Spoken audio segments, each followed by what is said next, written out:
মায়ার নবী আয়েশা কয় রে সাহাবী আল্লাহ তোর উপরে খুশি, তোর চোখের পানি কবুল, তোর তওবা কবুল হয়ে গেছে। সাহাবী কাঁদে আর কয় ইয়া রাসূলুল্লাহ আপনি আমার দিয়ে তাকান যে কি কষ্ট। ওই সাহাবী বিবিরে ডাক দিয়া রাতের গভীরে কয় চল আমারে নিয়ে মসজিদে নববীতে চলো। গিয়ে আয়েশা রশি নিয়ে আইছে, কয় যে খুঁটির গোড়ায় হাত পিছনে দিয়ে ভালো করে বান্ধো। বান্দার পরে এইবার বিবিরে কয় যাও চলে যাও, রহমতের নবী আমার দিয়ে তাকায় না, সালাম দিলে জবাব নেয় না, আল্লাহ বুঝি আমার উপরে বেজার হয়ে গেছে, আমার এখানে ভালো করে বাঁধো, আমি এখানে কান্নাই করতে থাকবো যতক্ষণ পর্যন্ত আমার আল্লাহ আয়াত দিয়ে আমার রসুলকে না বলবে ওরে মাফ করে দিয়েছি, ততক্ষণ পর্যন্ত আমার কান্না বন্ধ হবে না। সাহাবী ওই খুঁটির গোড়ায় স্ত্রী এমন শক্ত করে বেঁধে রাখছে রশি দিয়া, সাহাবী কাঁদতেছে, রসুল তাকায় না, দেখে না। দীর্ঘ সময় কানলো, একদিন দুদিন অনেক দিন।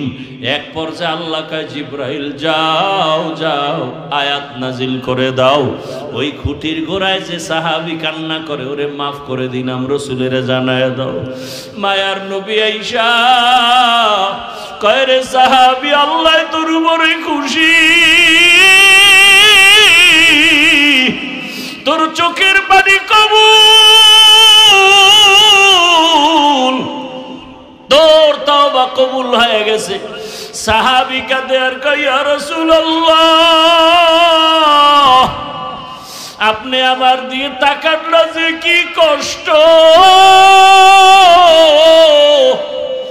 একটা মা বাবা সন্তানের দিকে যদি না তাকায়, একটা সন্তান যদি আসলেই ভালো সন্তান হয় পাগলের মতো হয়ে যাবে।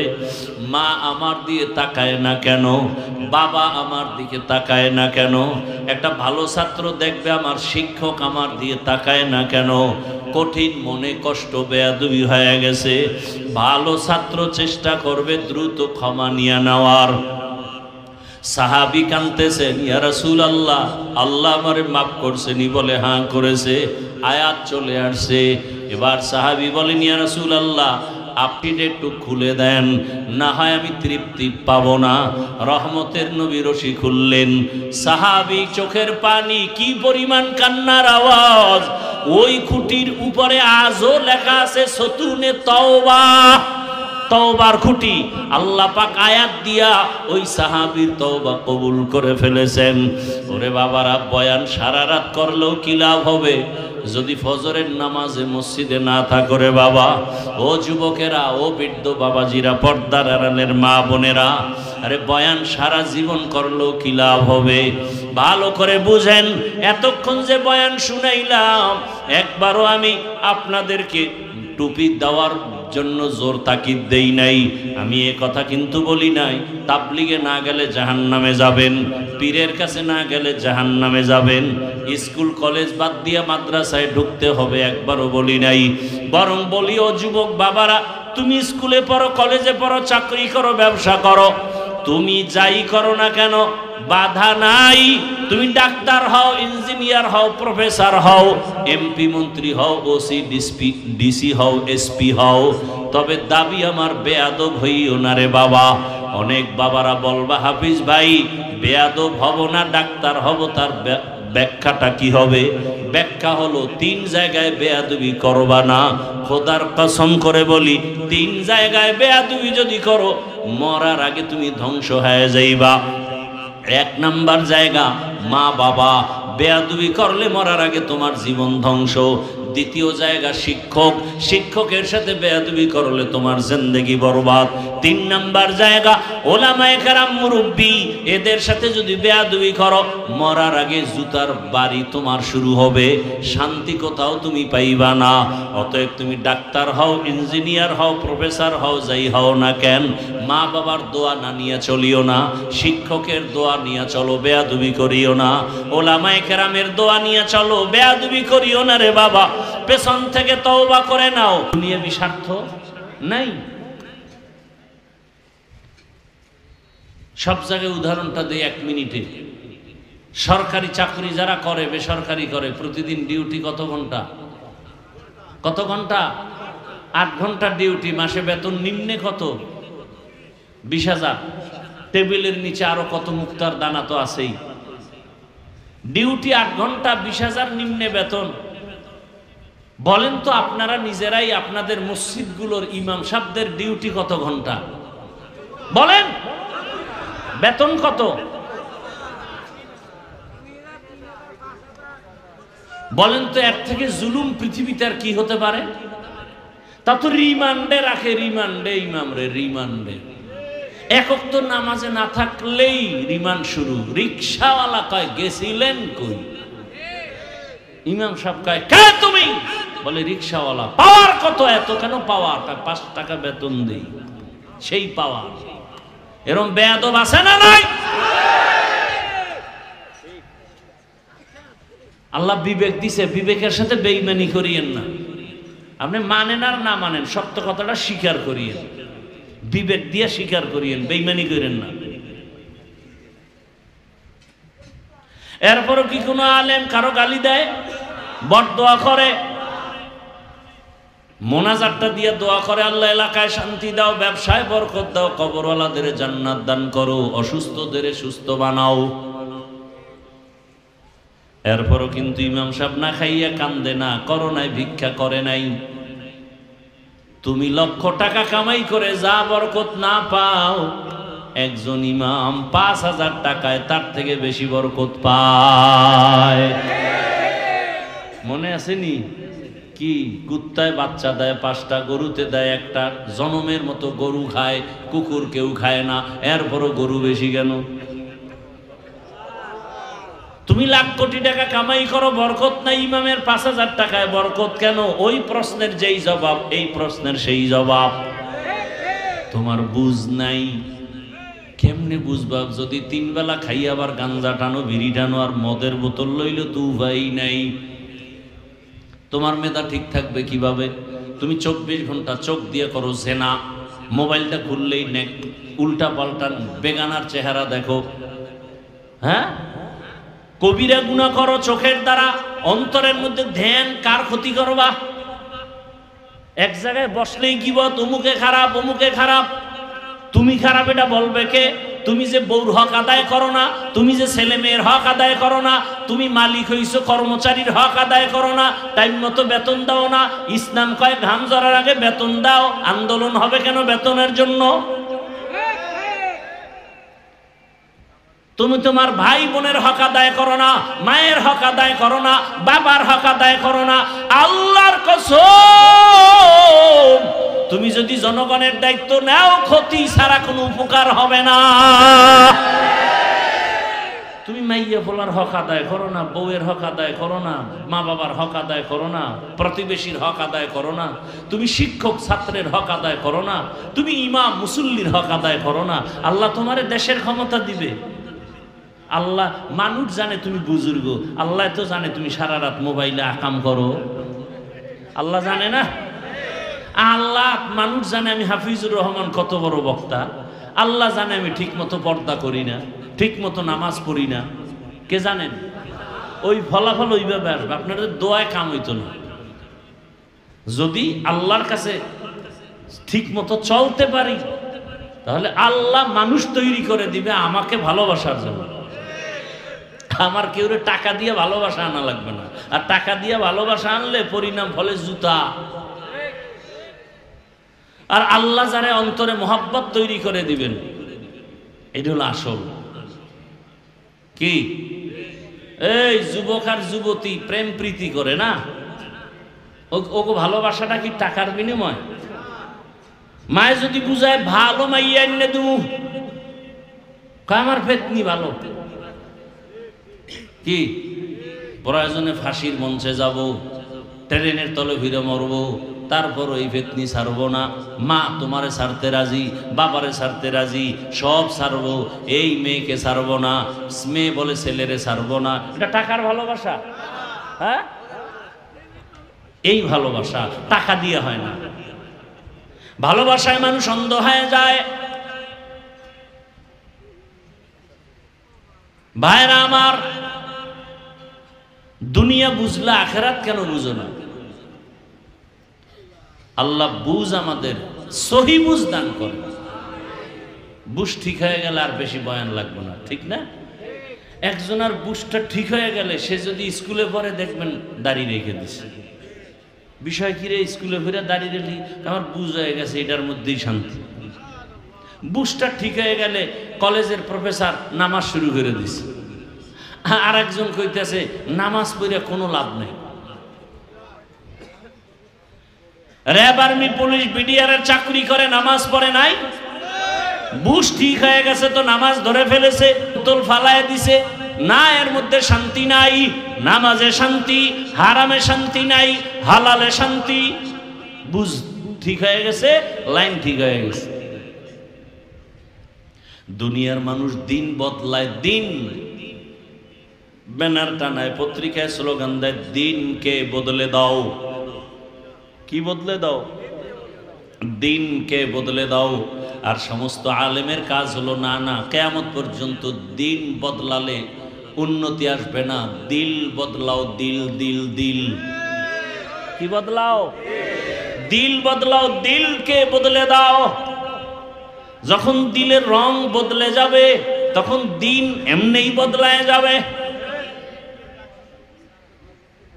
এই একটা লোক সিনেমা হলে সারা দিন রাত্র ছবি দেখে, এরকম একটা লোক যদি নামাজ নাই, আজান শুনে, তখনও গান শুনে, এই লোকটা যদি দেখেন হঠাৎ মসজিদে এসে নামাজ পড়ে, আপনারা কি জুতা দিয়ে পিটাইবেন? হ্যাঁ, আপনারা যে বাপসাপ দেখাইতেছেন যে একটা লোক অন্যায় করলে আর তওবার দরজা খোলা নেই, এই ভাব লইয়া বইয়া রয়েছেন আমার দেশের মানুষ অধিকাংশ। অমুকে অন্যায় করছে, এর আসতে দেওয়া যাবে না। আরে তওবার দরজা খোলা আছে না? তো বান্দারে মাফ করবে আল্লাহ, আপনি কে?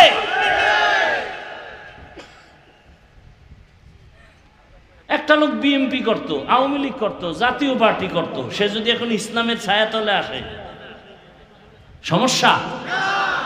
তোমার সমস্যা। একটা লোক মদ পান করে, ছেড়ে দিছে, মদ পান করবে না, নামাজ ধরে ফেলছে, আল্লাহ কয় তোর জীবনের পিছের সব গুনাহ মাফ। আপনি বাধা দেওয়ার কে? আপনি সমালোচনা করার অধিকার দিছে কে?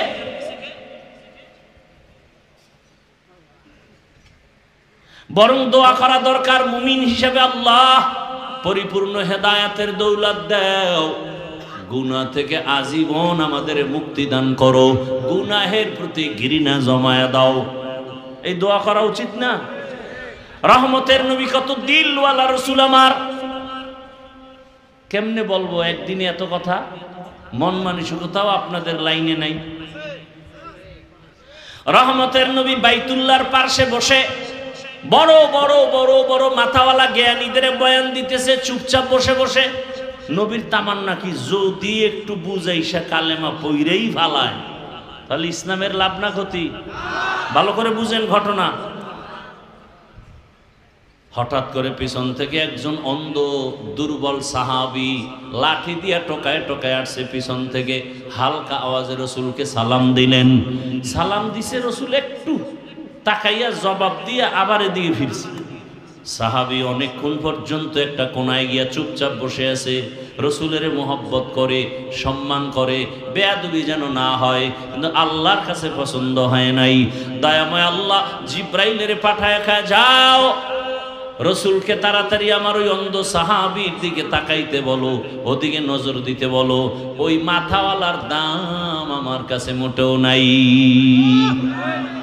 জিব্রাইল আইসা আয়াত শুনায় দিল, আবাসা ওয়া তাওয়াল্লা আন জাআহুল আ'মা। এজন্য কাবিলিয়াতের দাম নাই, কবুলিয়াতের দাম।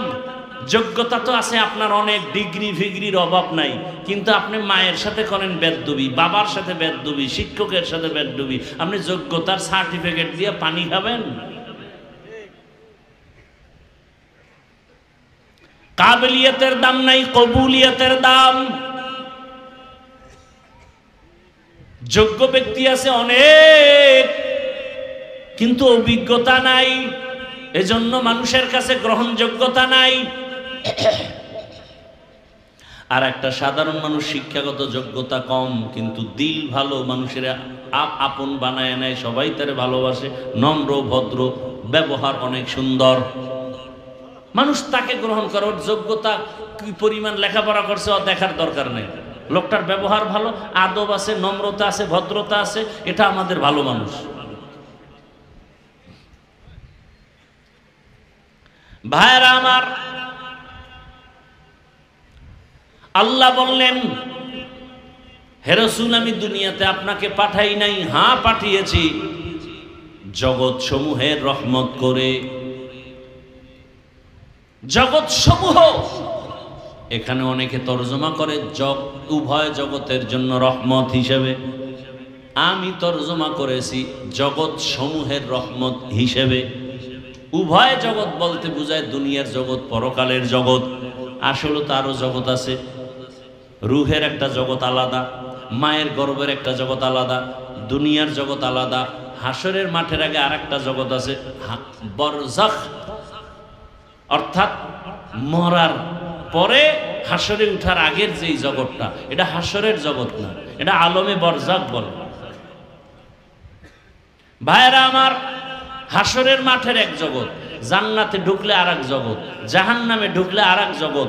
সব জগতের জন্য আল্লাহ বলেন, আমি হলাম রব, রাসূল আপনি হলেন রহমত, আমি হলাম রব্বুল আলামিন, আপনি হলেন রহমাতুল লিল ইমামুল আউয়ালিন আল আখিরিন বহরে সাদকা রাহমাতাল লিল আলামিন সাইয়্যিদুল কাউনাইন খাতমুল মুরসালিন আখির আমদ বুদ ফখরুল আউয়ালিন। আপনাদেরকে বয়ান যা শুনাইতেছি, চোখে যা দেখতেছেন, এটা তো মানা উচিত। যেটা আপনার বিশ্বাস হয় না কিয়ামত কবে হবে না হবে, সেটা একটু আপনাকে বুঝানোর বা বুঝের একটু সময় দরকার। কিন্তু আপনি যদি তাকায় দেখেন যে আসলে যারা রসুলের আদর্শ মাইনে চলে, এরা জেনারেল লাইনে থাকলেও তো খুব সম্মানে আছে, কি নাই? তা আপনার মানতে সমস্যাটা কোথায়? আপনার দিন বদলাইলেও দিল বদলায় নাই। ওয়াজ মাহফিল হলো দিল বদলের মারকাজ, খানকা। দিলকে বদলাও। এটা কোন থানা? চিতলমরি থানার মধ্যে এলাকার একটা যুবকের ধৈর্য পুলিশে নিয়ে গেছে থানায়, নিয়ে দিছে বেতের বাড়ি, কোনো চোখে পানি নাই, কান্না নাই। বুঝেন ভালো করে, বুঝ। থানায় নিয়ে এমন ভিড়া লাগাইছে, কোনো কাঁদে না। এরকম গন্ডার নাই, এমন ফিডে দিছে, কোনো কান্না মান্না নাই। কিন্তু সেই লোকটা ওয়াজের প্যান্ডেলে আইসা 200 হাত দূরে বসার পর অনেক আল্লাহওয়ালারা যখন বয়ান করেন তখন হাউ মাউ করে কান্না করে। বলেন জ্ঞানীরা, বুদ্ধিজীবীরা, ওরে মারলো কে? আল্লাহ বলে মারছে। এত বড় একটা দোষ আল্লাহরে দিয়ে দিলেন। হ্যাঁ রে আবেগ। থানায় নিয়ে পিটায় কাঁদে না,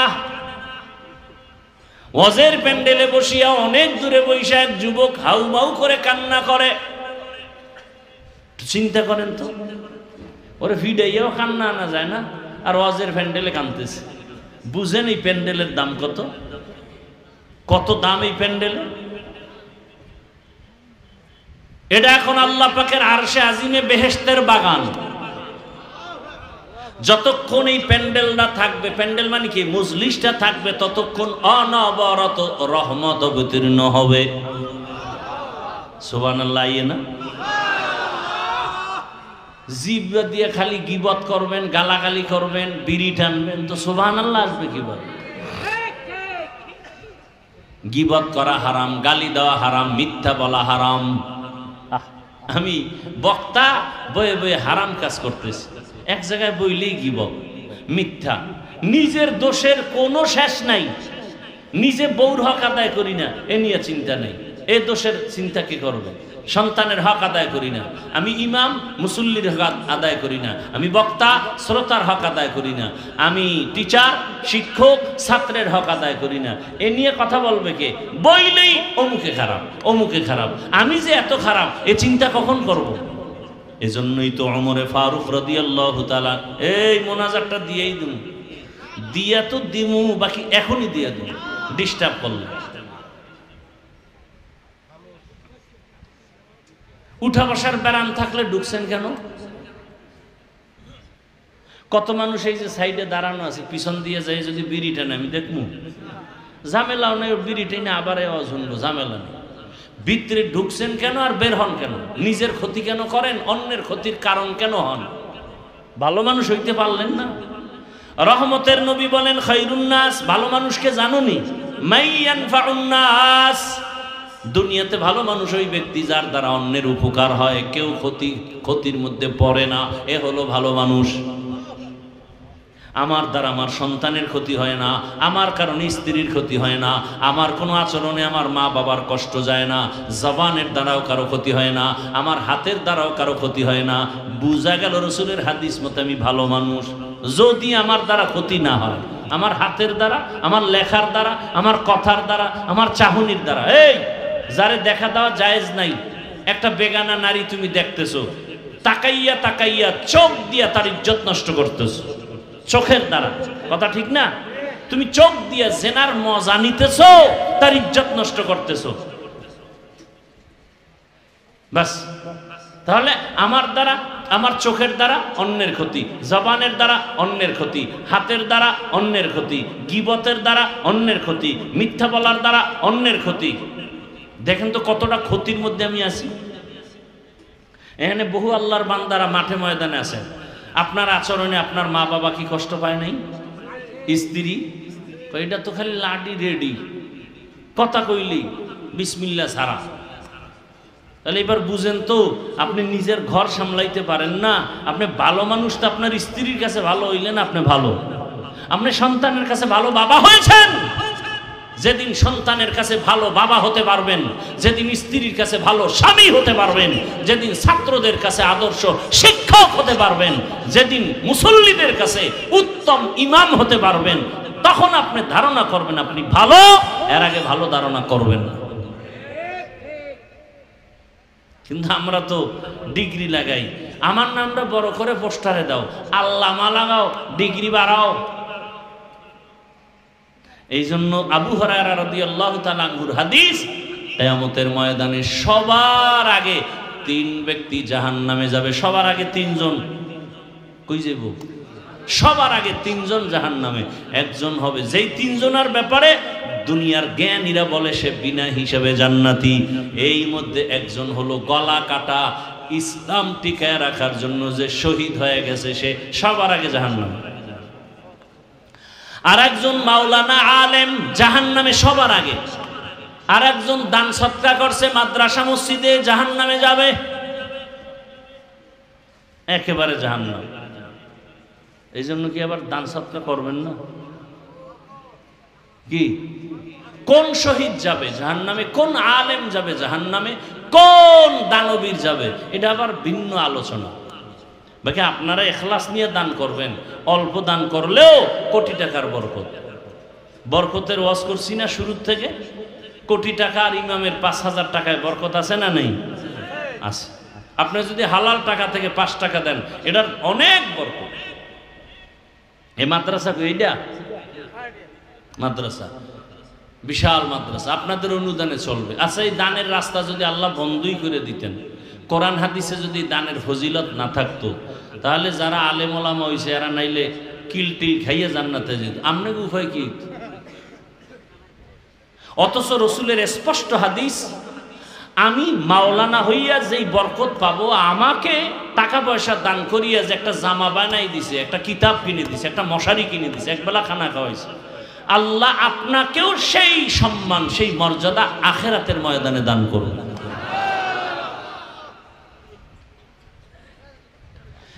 একজন আলেমের সাথে কোনোভাবেই যদি আপনি সম্পর্ক রাখেন, আল্লাহ আপনাকে জান্নাত দিয়ে দিন। তাহলে দান সৎকার পথ দিয়ে জান্নাত পাওয়ার রাস্তা আছে না নাই? এজন্য বেশি বেশি করবেন, বারবার করবেন না, একবার, বারবার করবেন, বেশি বেশি করবেন, তো আল্লাহ বারবার দিবেন, বেশি বেশি দিবেন। রাজি আছেন না? কি রাজি আছেন না? বেশি বেশি দান করবেন, আল্লাহ কবুল করেন। ভাইরা আমার, এই যে পোলাপান, এই জন্য নামাজের কাতারের সামনে রাখাও নিষেধ, অজের সামনে রাখাও নিষেধ। এটা ডিস্টার্ব, বুঝেও না, হুদা বয়ে বয়ে। বাপমা আছে কতটি অযোগ্য বাপমা, বাচ্চার হাতে মোবাইল দিয়ে দিছে, মানে ওই ছুরি দিয়া গলাটারে কাটার ডাইরেক্ট হইতো, এটা ইনডাইরেক্ট গলা কাটতেছে। বহু মা বাবা সন্তান নষ্ট করার মূল। এজন্য সহি কোরআনের আয়াত, কিয়ামতের ময়দানে মা বাবার বিরুদ্ধে সন্তান মামলা দায়ের করে।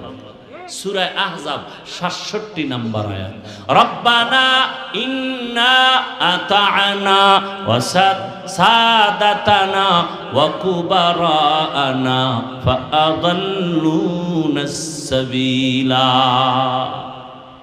আল্লাহ বলবে, এই সন্তান নামাজ পড়ো না কেন? আব্বা আম্মা জীবনে নামাজের দাওয়াত দেয় নাই, মুরব্বীরা আমারে দাওয়াত দেয় নাই, জুমায় গেছে আমারে ডাকে নাই।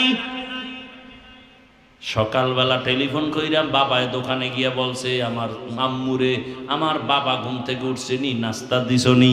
কিন্তু আমার বাবা কোনোদিন আম্মুকে জিজ্ঞাসা করে নাই আমার বাবা ফজরের নামাজ পড়ছে নি।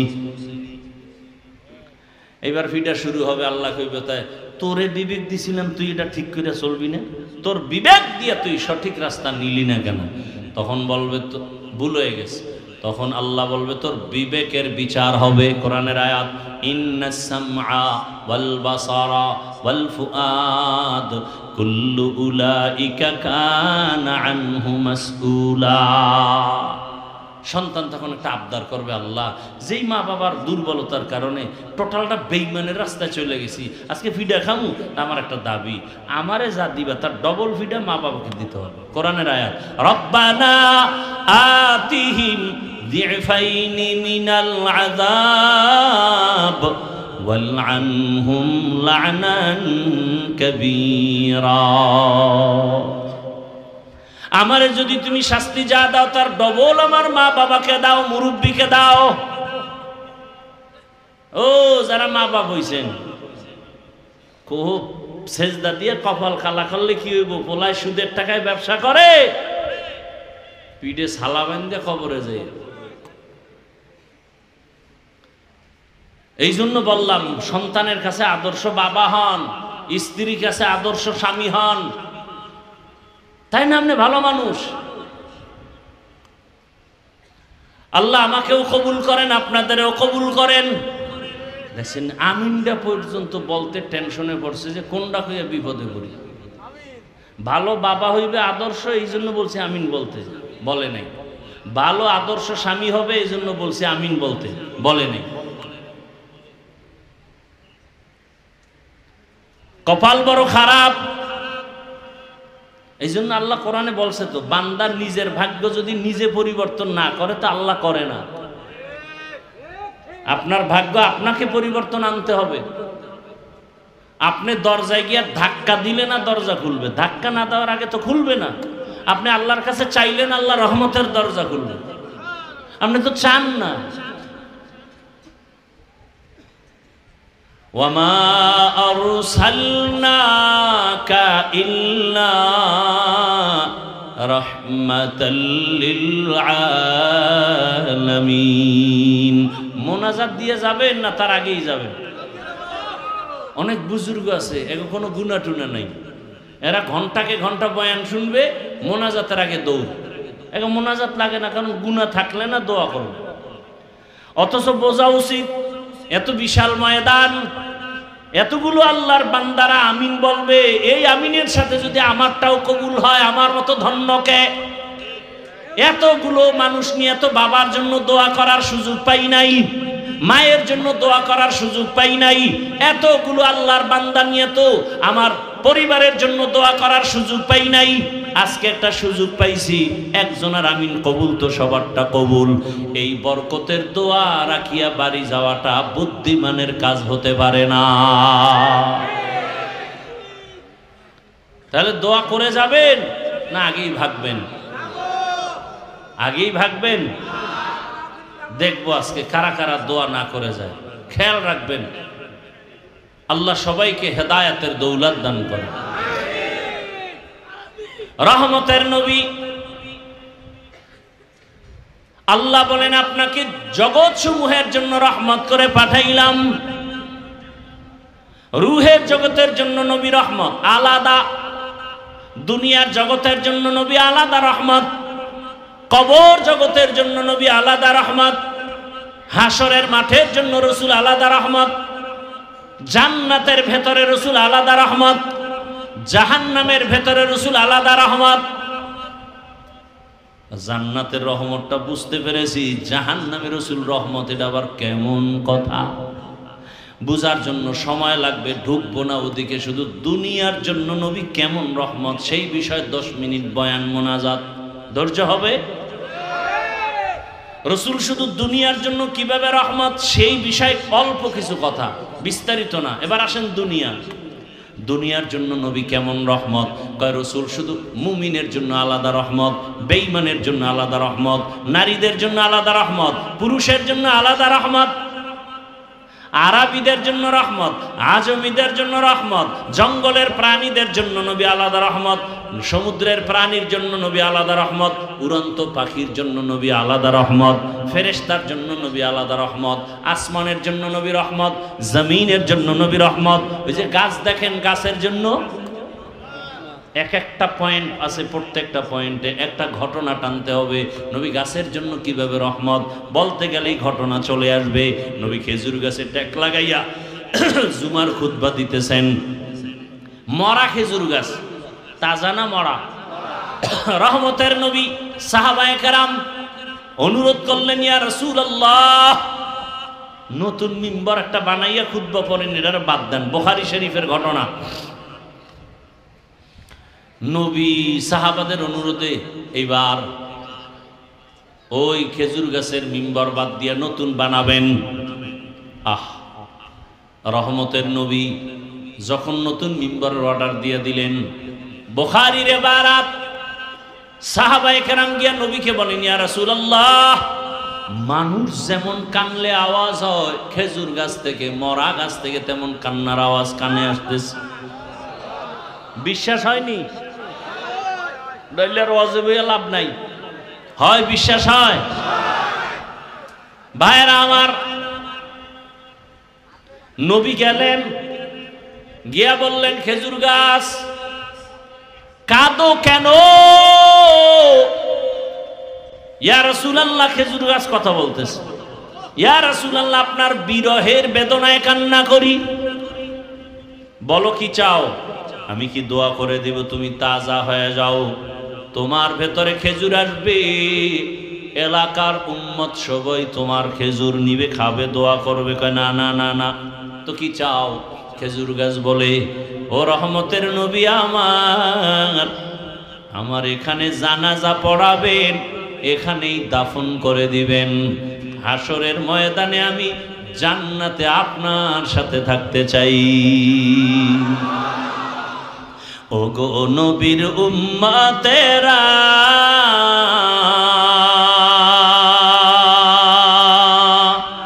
হয়ে আজি দিশাহারা, কোরআন হাদিসের চলো যখন যাহা চায় মনে, নবী বিনে কে তরবে পুলসিরাত মিজানে, নবী বিনে কে তরবে পুলসিরাত মিজানে। উম্মতের কান্ডারি নবী,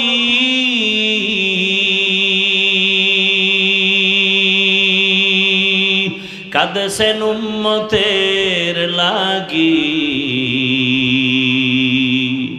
এখনো কাঁদেন নবীজি শুয়ে মদিনার পানে, নবী বিনে কে তারাবে পুলসিরাত মিজানে, নবী বিনে কে তারাবে পুলসিরাত মিজানে।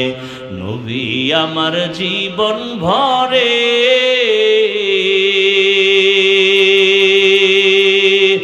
দিনের লাগি কষ্ট করে, দান দান শহীদ করিলেন অহুদেরই ময়দানে, নবী বিনে কে তারাবে পুলসিরাত মিজানে, নবী বিনে কে তারাবে পুলসিরাত মিজানে।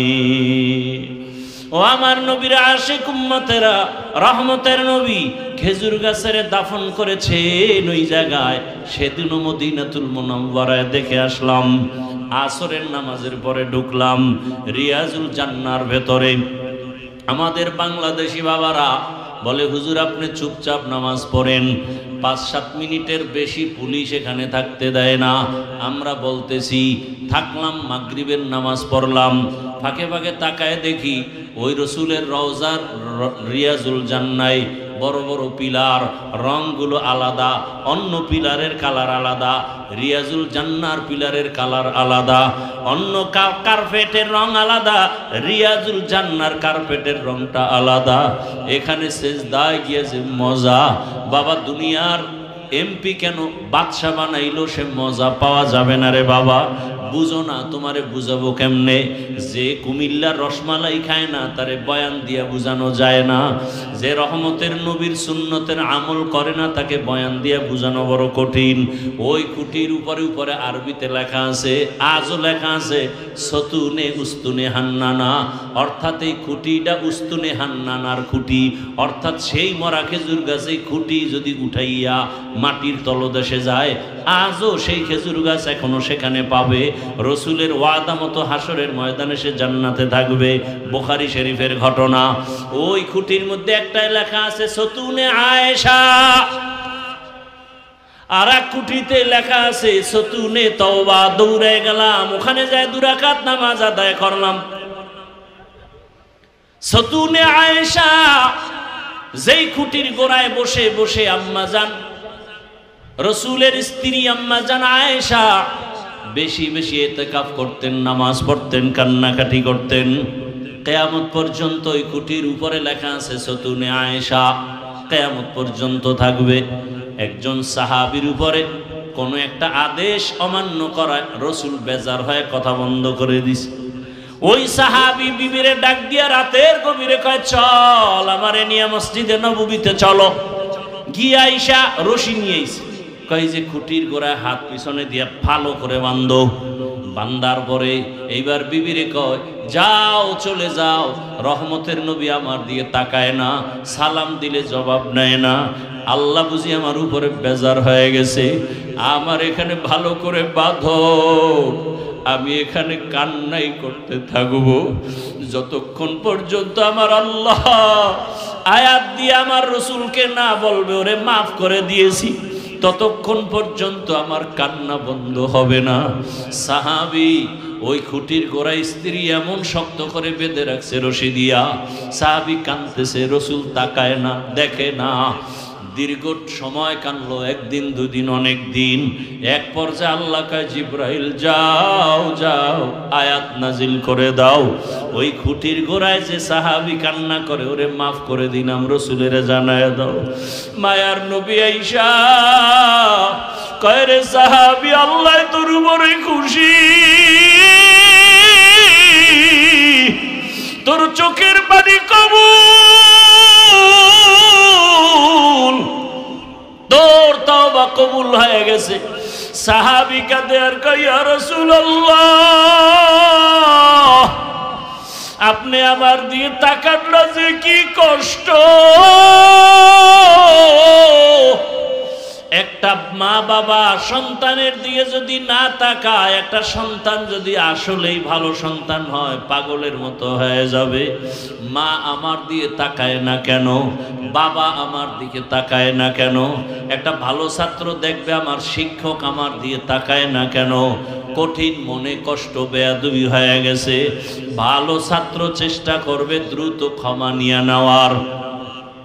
সাহাবী কাঁদতেছেন, ইয়া রাসূলুল্লাহ, আল্লাহ আমারে মাফ করছেনি? বলে হ্যাঁ করেছে।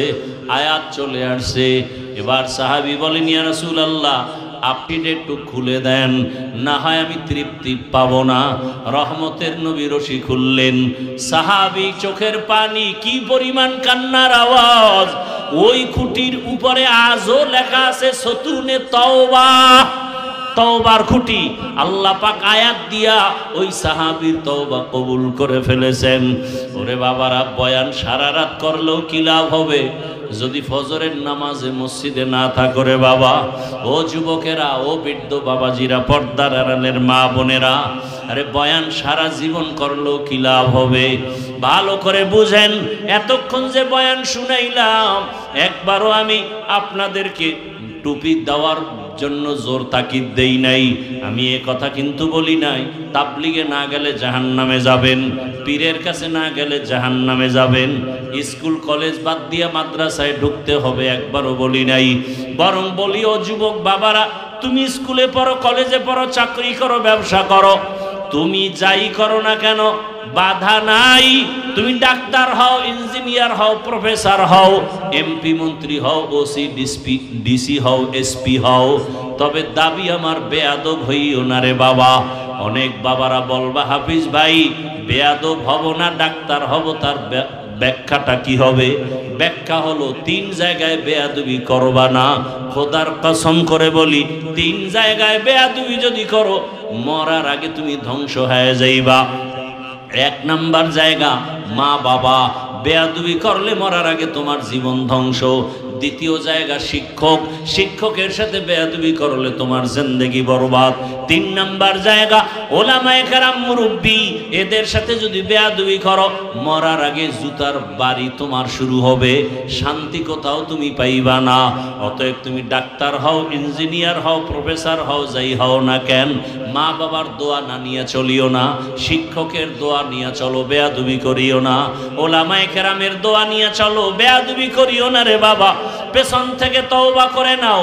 ও পর্দার আড়ালের মা বোনেরা, এই এলাকায় আপনার মতো কত ভালো মা, পর্দাওয়ালা মা আছে। ও যুবক, স্কুলে পড়ে, কলেজে পড়ে, চাকরি করে, ব্যবসা করে, তোমার মতো জেনারেল লাইনের কত যুবক নামাজি, দাড়িওয়ালার অভাব নাই। তুমি পারো না কেন রে বাবা? তোমার কপালে না জানি কোনো বরদোয়া লাগিয়ে গেল নাকি? কোন সময় না জানি গোপনে মায়েরে গালি দিছো, মা কষ্ট পেয়ে গেছে, তোমার কপাল পুড়িয়ে গেছে। কোন সময় জানি শিক্ষকের সাথে বেয়াদবি করেছো, ওই শিক্ষকের মনে কষ্ট, তোমার কপাল খারাপ, দিল নরম হয় না, চোখে পানি আসে না, অন্তর এখনো নরম হয় না। এখনো সময় আছে, তওবা করো।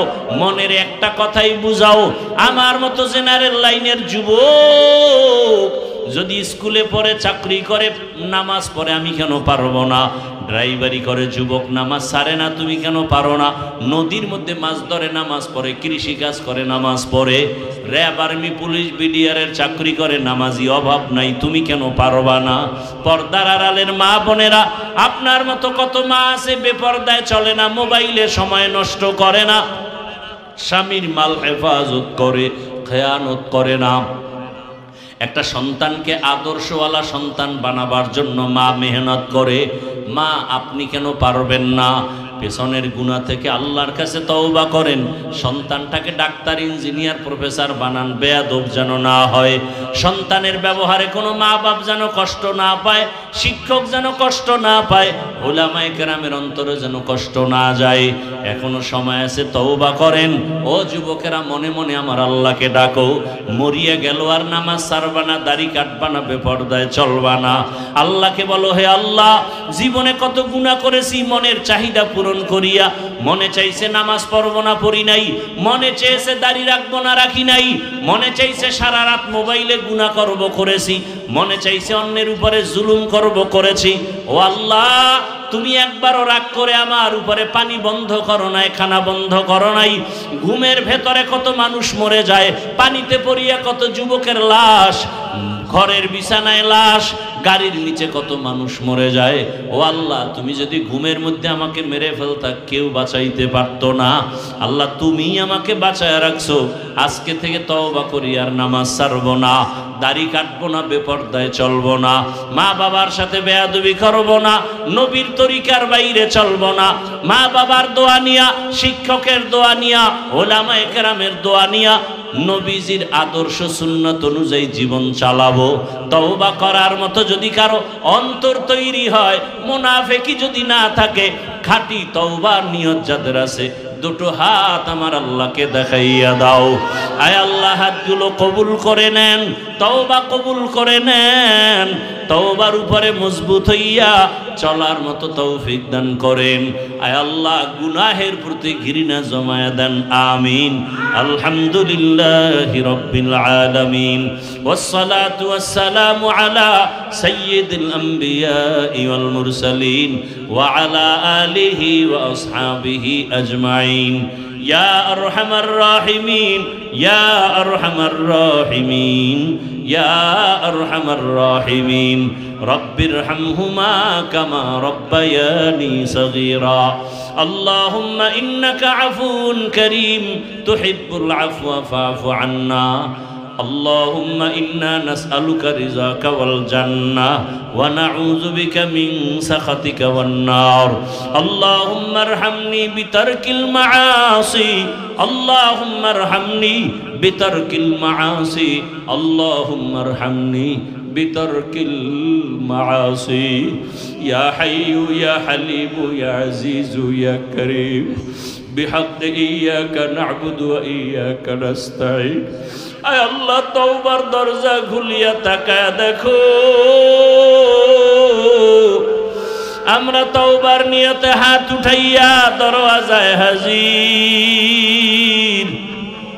আপনার দরওয়াজায় ফিরিয়ে আসছি। কত উলামায়ে কেরাম, কত মুরব্বী, হাজী সাহেব, ব্যবসায়ী, চাকরিজীবী, কত মা বোনেরা, কত যুবক, কত ছাত্র ভাইরা হাত তুলেছেন। ও আল্লাহ, আমরা শয়তানের ধোকায় গুনাহ করিয়েই ফেলছি। মনে হয় গুনার কারণে আমার মতো খারাপ এই মজলিসে কেউ নাই। আমার হাত দুইটা গুনার কারণে নাপাক, গুনার কারণে আমার জিহ্বা নাপাক, আমার অন্তর নাপাক, আমার চোখ নাপাক। এই হাতের দ্বারা কত অন্যায় করে ফেলেছি, জবানের দ্বারা কত অন্যায় করেছি, চোখের দ্বারা কত অন্যায় করেছি। আমার গুনার খবর আমার মা বাবা ভাই বোনেরা জানলে কেউ আমারে আপন মনে করতো না, খারাপ জানতো। ও আল্লাহ, আপনি তো জানেন আমি কত গুনাহগার।